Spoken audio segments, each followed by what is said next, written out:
Good morning student. Electrician और fitter first year student के लिए वर्कशॉप कैलकुलेशन और साइंस विषय के अंतर्गत हम लोग अध्याय 12 मेंसुरेशन अर्थात क्षेत्रमिति के बारे में पढ़ रहे हैं। आज इस अध्याय पे हम आपके लिए 16वां वीडियो क्लास अपलोड किया जाएगा।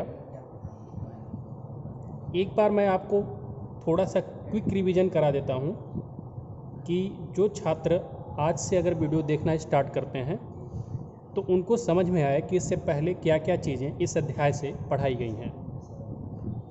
तो सबसे पहले आपको बता देना चाहता हूँ कि हम मेंसुरेशन का मतलब होता है किसी भी ज्यामितीय आकृति का क्षेत्रमिति ज्ञात करना। और क्षेत्रमिति में क्या क्या चीज़ आ सकती है, जैसे कि क्षेत्रफल आ सकता है, जैसे कि परिमाप आ सकता है। तो अभी तक हमने वर्ग, आयत और समांतर चतुर्भुज के बारे में सीखा। वर्ग और आयत में मुख्य अंतर क्या है ये आपको बताया गया है, और ये जानना जरूरी भी होता है क्योंकि लगभग वर्ग की प्रॉपर्टी और आयत की प्रॉपर्टी मिलती हैं, लेकिन जो मुख्य अंतर आता है ऐसे एक दो अंतर आप याद रख लीजिए जिससे कि आप सीधे सीधे उनका विभेद कर पाएंगे। तो आपको वर्ग पढ़ाया गया, आयत पढ़ाया गया, समांतर चतुर्भुज पढ़ाया गया। इन तीनों पे हमने अलग अलग तरीके से असाइनमेंट हल कराया कि ताकि वर्ग से आपको कम से कम 5-6 क्वेश्चन मिल सकें। इसी प्रकार आयत वाले से भी हमने आपको एक असाइनमेंट हल कराया जिसमें केवल आयत के ही प्रश्न थे, और इसी क्रम में हमने आगे भी आपको सिखाया। उसके बाद हम आपको त्रिभुज के बारे में बताए, और त्रिभुज के जितने भी प्रकार थे उन सब पे जो है विस्तार से चर्चा की गई थी, ताकि त्रिभुज का चैप्टर आपको अगर आपने आज से देख लिया है तो पूरी तरीके से क्लियर हो जाए। ट्रायंगल वाले चैप्टर में हमने कुछ ऐसी भी बातें बताई जो आपने हाई स्कूल में मिस कर दिया होगा, या आप ध्यान नहीं दिए होंगे, या आपको बताया नहीं गया होगा। उसके बाद हम त्रिभुज के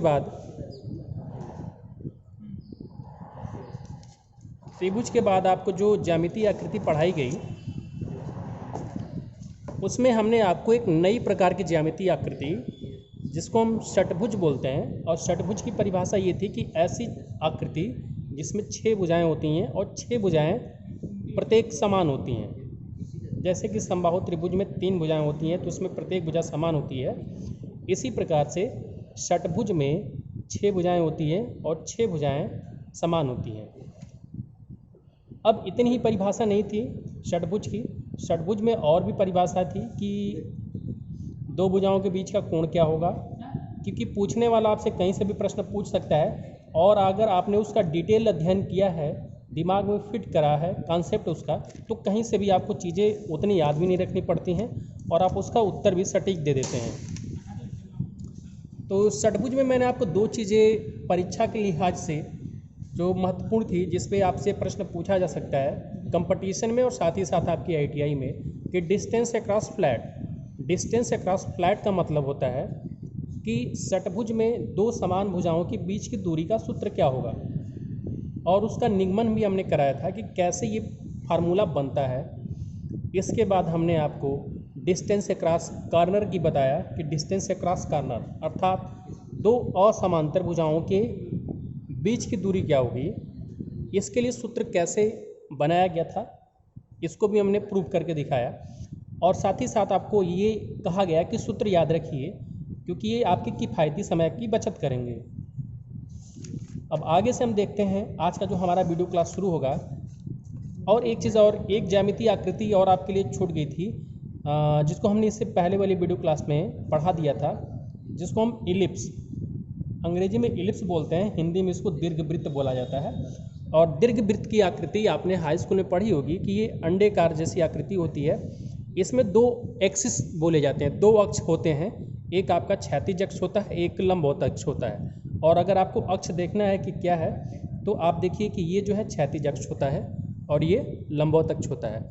तो क्षैतिज अक्ष और लंबवत अक्ष जहाँ पे मिलते हैं या जहाँ पे एक दूसरे को कट करते हैं वो दीर्घवृत्त का केंद्र बोला जाता है। तो ये आपकी परिभाषा यहाँ पे कंप्लीट हो गई कि दीर्घवृत्त में दो एक्सिस होंगे, एक को दीर्घ अक्ष बोला जाएगा, एक को लघु अक्ष बोला जाएगा। तो अगर आप इस आकृति का देखें तो ये वाला अक्ष दीर्घ अक्ष कहाएगा और ये वाला अक्ष लघु अक्ष कहलाएगा, जिसको इंग्लिश में हम मेजर एक्सिस और माइनर एक्सिस बोलते हैं।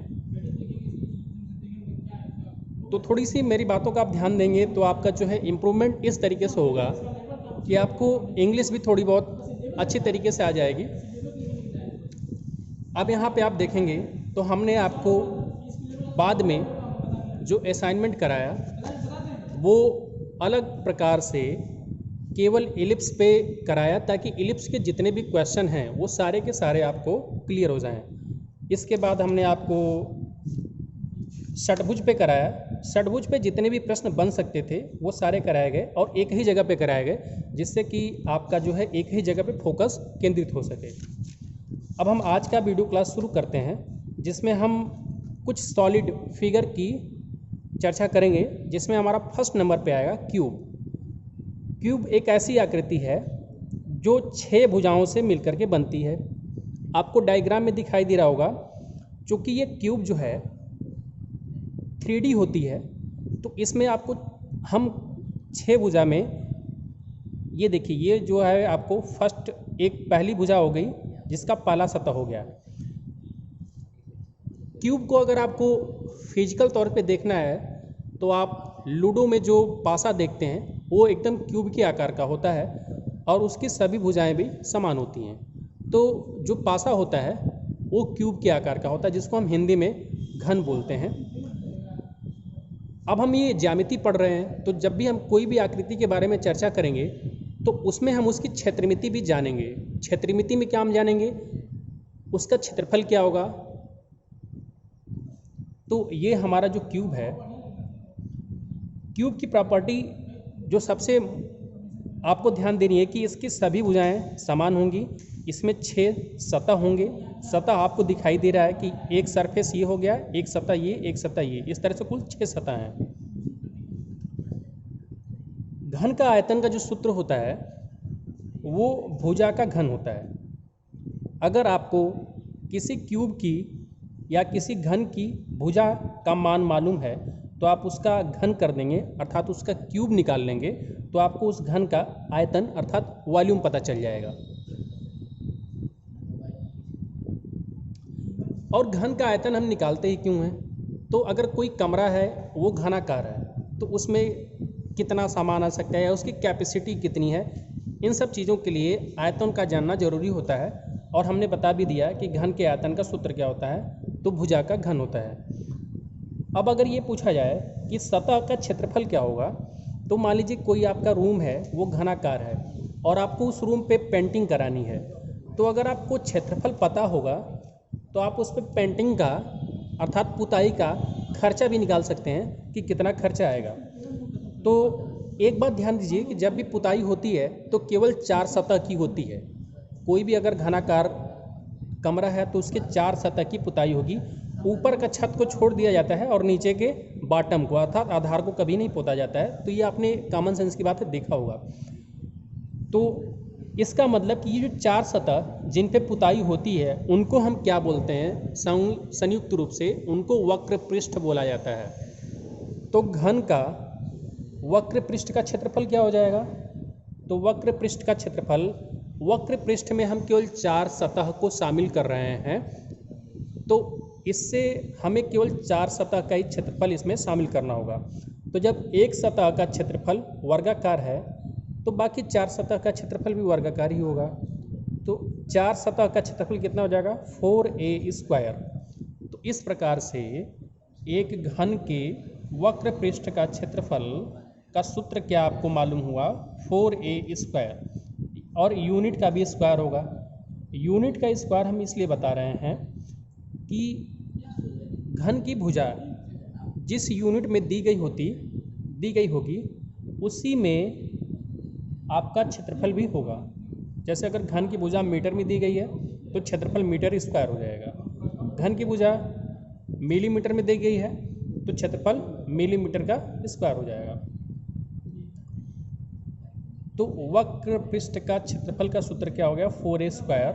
और संपूर्ण पृष्ठ का क्षेत्रफल, संपूर्ण पृष्ठ के क्षेत्रफल में हम 4 सतह के साथ साथ ऊपर की सतह अर्थात छत और नीचे का बॉटम अर्थात आधार, इसको भी शामिल कर लेते हैं। तो अब कुल कितनी सतह हो गई, 6 सतह हो गई। तो संपूर्ण पृष्ठ का क्षेत्रफल किसके बराबर होगा, घन के 6 सतहों के क्षेत्रफल के योगफल के बराबर होगा। और घन का हर सतह वर्ग के आकार का है, तो इसका मतलब कि घन के हर सतह का क्षेत्रफल वर्ग के क्षेत्रफल के सूत्र से मालूम किया जा सकता है। अर्थात जैसे अगर हम ये फ्रंट वाला जो सतह है इसका क्षेत्रफल क्या होगा, a²। इसके बैक वाला मतलब ये जो फ्रंट है हमारे सामने का सतह है, तो इसके पीछे वाला भी एक सतह है, तो इसका भी क्षेत्रफल a² होगा, और इसका भी क्षेत्रफल a², इसका भी क्षेत्रफल a², और ऊपर अर्थात छत का भी क्षेत्रफल a², और नीचे जो आधार है मतलब जो फर्श है इसका भी क्षेत्रफल a²। तो अगर हम संपूर्ण पृष्ठ को शामिल करते हैं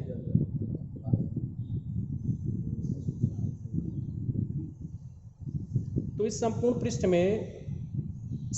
का क्षेत्रफल कितना हो जाए, 6a²। 6a² क्यों आ रहा है, क्योंकि हम 6 सतह का क्षेत्रफल शामिल कर रहे हैं संपूर्ण पृष्ठ में। तो आपको ध्यान देने वाली बात ये होगी कि संपूर्ण पृष्ठ का मतलब 6 सतहों का क्षेत्रफल। और जब भी वक्र पृष्ठ का क्षेत्रफल की बात होगी तो केवल घन के 4 सतहों का क्षेत्रफल, अर्थात 4 सतह कौन कौन सी होगी, तो 4 सतह याद रखना है तो आपको ऊपर की सतह को छोड़ना पड़ेगा और नीचे की सतह को अर्थात छत को और फर्श को इसमें से हटा देना पड़ेगा। तो जो बाकी 4 सतह बचेगी वही वक्र पृष्ठ कहलाती है। अब आपको देखना ये है कि अगला जो हमारा डायग्राम है ये क्यूबॉइड के बारे में है। क्यूबॉइड का मतलब होता है घनाभ, हिंदी में हम इसको घनाभ बोलते हैं, और साथ ही साथ में इसका इंग्लिश का जो टर्म है वो भी आपको बता दे रहा हूँ। घनाभ का मतलब ये होता है कि ये भी 6 सतह वाली आकृति होगी, लेकिन जैसे आपको घन में बताया गया था कि इसकी सभी भुजा समान होती है, अर्थात लंबाई चौड़ाई ऊंचाई सभी समान थी। घनाभ में ऐसा नहीं होगा। घनाभ में क्या होगा कि आपको लंबाई मान लीजिए L है, चौड़ाई B है, ऊंचाई H है। तो घनाभ की परिभाषा अगर पूछा जाए तो घनाभ की परिभाषा आप 2 लाइन में सीधी सीधी ये देंगे कि जो ठोस घनाभ होता है वो 6 आयताकार सतहों से घिरा होता है। ठीक है, अब 6 आयताकार सतह कहाँ पे बन रही है, आप देखिए एक सतह तो ये हो गई, तो एक सतह अगर हम इसको सामने की मान रहे हैं तो इसके पीछे की सतह क्या हो गई, ये तो 2 सतह हो गई। तो ये सतह कैसी थी, आयताकार, तो इसके जो विपरीत सतह है ये वाली, ये भी आयताकार ही होगी। इसी प्रकार से एक सतह ये बन गई तो इसके विपरीत में ये भी बन गई, तो 4 सतह तो ये हो गई। और एक ऊपर जिसको हम टॉप अर्थात जिसको हम छत कह सकते हैं, एक 5वीं सतह हो गई, और एक बॉटम जिसको हम फर्श कह सकते हैं, ये 6वीं सतह हो गई। और ये सभी की सभी जो 6 सतह हैं ये किस आकृति में है, आयताकार आकृति में है। तो नोट करने वाली बात ये होगी कि अगर हमें ये पता है कि विपरीत जो सतहें हैं वो बराबर भी हैं और पैरेलल भी हैं, मतलब उनका जो क्षेत्रफल होगा वो समान भी होगा और समांतर भी होंगी। तो घनाभ का आयतन जो है लंबाई गुणे चौड़ाई गुणे ऊंचाई, लंबाई हमें L यूनिट माना है, चौड़ाई हमने B माना है, ऊंचाई हमने H माना है। इन तीनों का गुणनफल से हमें क्या निकलेगा, इस घनाभ का आयतन निकलेगा। अगर आपने ध्यान दिया होगा कि घन का जो आयतन था उसमें हमने भुजा का घन बताया था, और भुजा का घन कैसे आया था, वो भी लंबाई गुणे चौड़ाई गुणे ऊंचाई करके ही आया था। चूँकि घन की आकृति थी तो घन में लंबाई भी A यूनिट थी, चौड़ाई भी A यूनिट थी और ऊंचाई भी A यूनिट थी। तो जब A में A का गुणा 3 बार होता है तो वो A का क्यूब हो जाता है, घन हो जाता है। अब चूँकि घनाभ में लंबाई चौड़ाई ऊंचाई सबका मान अलग अलग है, तो इस हिसाब से यहाँ पे जो क्षेत्रफल का सूत्र, आयतन का सूत्र बनेगा लंबाई गुणे चौड़ाई गुणे ऊंचाई से बनेगा, और मात्रक क्या हो जाएगा, यूनिट का क्यूब। अब हम घनाभ का अगर वक्र पृष्ठ की बात करेंगे तो जो चीज़ हमने अभी आपको घन के लिए समझाया है कि घन का वक्र पृष्ठ क्या होगा, उसी प्रकार से उन्हीं सतहों को आप घनाभ का भी वक्र पृष्ठ मानेंगे। इसका मतलब ये हुआ कि घनाभ का वक्र पृष्ठ में कितनी सतह होंगी? 4 सतहें होंगी। कौन कौन सी शामिल होंगी? तो आप सीधे सीधे उत्तर ये बता सकते हैं कि ऊपर वाली सतह और नीचे वाली सतह को छोड़ दिया जाए तो बाकी जो 4 सतहें बचेंगी उनको हम क्या बोलेंगे? घनाभ का वक्र पृष्ठ बोलेंगे। अब अगर ये पूछा जाए कि घनाभ के वक्र पृष्ठ का हम वक्र पृष्ठ कैसे मालूम कर सकते हैं, तो देखिएगा ये वाली जो सतह है ये, तो जितना क्षेत्रफल इसका होगा उतना ही क्षेत्रफल इसके विपरीत सतह का होगा, अर्थात इसके पीछे वाली सतह का। और ये जो है हमारी ये सतह और ये सतह वक्र पृष्ठ में शामिल होती है। तो इसका हम क्षेत्रफल मालूम कर लेते हैं। और क्षेत्रफल मालूम कैसे करेंगे? आयत के सूत्र से। तो अगर इसकी लंबाई l है और ऊंचाई h है तो क्षेत्रफल क्या हो जाएगा? l into H. तो इस वाली सतह को अगर हम नाम 1 दे देते हैं, पहली सतह का क्षेत्रफल क्या हो जाएगा? l into H. दूसरी सतह का क्षेत्रफल क्या हो जाएगा? दूसरी सतह भी इसके बराबर है तो उसका भी क्षेत्रफल क्या होगा? l into H. अभी जो तीसरी सतह है इधर साइड में, इसकी चौड़ाई क्या है? b और ऊंचाई क्या है? h। तो इसका क्षेत्रफल क्या हो जाएगा? b into H. तो जितना क्षेत्रफल इसका होगा उतना ही क्षेत्रफल इसका भी होगा, तो b इंटू एच। अब इसी को हमें जोड़ देना है क्योंकि 4 सतहों का क्षेत्रफल हमने मालूम कर लिया है। इन्हीं 4 सतहों के क्षेत्रफल को जोड़ने से घनाभ का वक्र पृष्ठ आ जाता है। तो हम इसको जोड़ेंगे तो यहाँ से 2h कॉमन ले लेंगे क्योंकि यहाँ आप देखिए यहाँ पे h इस वाले क्षेत्रफल में भी है, h यहाँ पे भी है। 2h कॉमन ले लेंगे तो सूत्र क्या बन जाएगा? 2h ब्रैकेट में l प्लस b। तो वक्र पृष्ठ का क्षेत्रफल का सूत्र क्या हो गया? 2h ब्रैकेट में l प्लस b, और मात्रक क्या हो जाएगा? यूनिट का स्क्वायर। अब मैं आपको एक हिंट यहाँ पे दे देता हूँ कि कब यूनिट का क्यूब हो जा रहा है और कब यूनिट का स्क्वायर हो जा रहा है। तो देखिए, जब भी आपको 3 डायमेंशन का गुणा करके कोई राशि मिलेगी तो वहाँ पे यूनिट का क्यूब होगा, और जब भी 2 डायमेंशन का गुणा करने से कोई राशि मिलेगी तो वहाँ पे यूनिट का स्क्वायर होगा। जैसे यहाँ पे आयतन जो है एक राशि हो गई, तो ये लंबाई, चौड़ाई, ऊंचाई के गुणा करने से इसका मान आता है। इसमें हमने 3 डायमेंशन शामिल कर लिया, लंबाई, चौड़ाई, ऊंचाई, इसलिए इसका मात्रक क्या हो जाएगा? लंबाई यूनिट का क्यूब, अर्थात जिसमें लंबाई होगी उसी में चौड़ाई आपने लिया है और उसी में ऊंचाई ले लिया है मात्रक। तो जैसे लंबाई आपने मीटर में लिया है, चौड़ाई भी मीटर में लिया है, ऊंचाई भी मीटर में लिया है, तो जो आयतन आएगा वो मीटर का क्यूब हो जाएगा, अर्थात घन मीटर।